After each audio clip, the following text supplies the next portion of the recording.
Ces enfants s'apprêtent à faire une rencontre plutôt inhabituelle. Ne vous en faites pas, alors ils vont être un petit peu excités, mais ils ne sont pas méchants.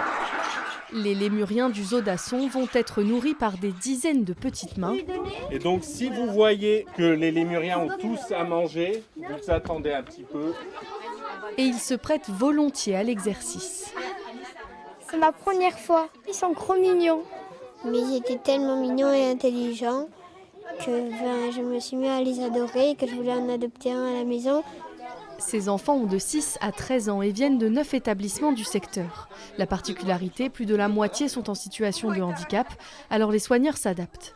On est quand même face à des réactions qui peuvent être imprévisibles et tout ça, donc c'est une attention forcément plus importante. Les animaux aussi peuvent avoir des réactions inappropriées, donc l'attention est double. On est dans un cadre idéal pour ce genre de rencontre. Ce projet intitulé Rêve de gosse est porté par l'association Hirondelle et le Lions Club Pau Béarn. Face aux animaux, les différences entre ces 170 enfants semblent s'effacer. Tu passes par-dessus. Hop, oui, superbe. Donc il y a des malentendants, il y a des autistes, il y a des troubles cognitifs.